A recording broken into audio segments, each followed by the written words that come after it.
பாருங்க, உங்களுக்கு பிடிச்சிருக்கா? ஏன்னா இப்போ நாங்கள் வந்து இப்போ ஒரு வாரம் தான் வீட்டிலேயே வந்து காலையில் வந்து பழங்கள் மட்டும் சாப்பிடுவோம். வீட்டில் இருக்க 37 பழங்கள் மட்டும்தான்.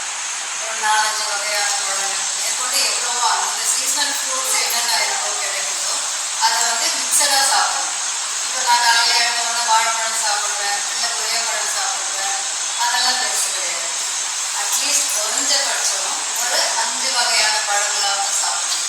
அப்போ தான் வந்து மிக்சர் நமக்கு வந்து நம்ம உடம்புல இருக்கிற அந்த டாக்ஸின்ஸ் எல்லாம் ஈஸியாக வெளியில் வரும். ஸோ அதுக்காக தான் என்ன பண்ணோம், இப்போ கிடைச்ச பழங்கள் டெய்லி ஒரு 5 to 6 வெரைட்டிஸ் பழம் டெய்லி காலையில் எழுந்த உடனே கட் பண்ணி எல்லாருமே ஒரு பவுலில் சாப்பிடணும்.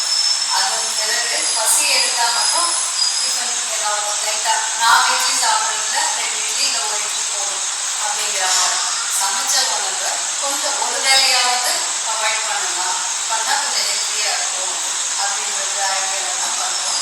இப்போ ஒரு வாரம் சாப்பிட்டதுலேயே வந்து கொஞ்சம் நல்லாவே டிஃப்ரென்ஸ் இருக்கும். என்னன்னா சோர்ந்து போய் படுக்காம கொஞ்சம் ஆக்டிவாக இருக்கணும் தான் உடம்பு, ஹெல்த்தியாக வேலை செய்ய முடியுது. அது ஆஃபீஸ்லேருந்து வந்தோடனே அவ்வளோதான் அப்படியே நல்லா கம்மியும் படுத்துருக்கு. அந்த மாதிரி இல்லாமல் அதே இப்போ சண்டேலாம் பாருங்கள், சண்டேலாம் சாப்பிட்டோம்னா அவ்வளோதான் முடிஞ்சு எந்த வேலையும் செய்ய முடியாது.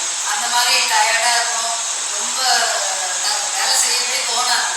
ஸோ அப்படியெல்லாம் இல்லாமல் இது ஒரு வாரத்திலே நமக்கு நல்ல டிஃபரன்ஸ் தெரியும். ஸோ எல்லாரையுமே வந்து மொத்தமாக 3 வேலையுமே இயற்கை உணவுக்கு மாறணும்னா ரொம்ப ரொம்ப கஷ்டம். அட்லீஸ்ட் முடிஞ்ச வரைக்கும் நாம் வந்து இயற்கைக்கு மாறலாம் அப்படின்ற ஒரு ஐடியாவில் தான் இப்போ வந்து இதை நாங்கள் ரெடி பண்ணியிருக்கோம்.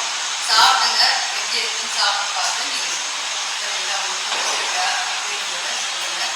உங்கள் உடம்பு அதை ஏற்றுக்குதா அப்படின்றத ஒரே நாள்லாம் ஒன்றும் தெரியாது, ஒரே வேலையெல்லாம் ஒன்றும் தெரியாது.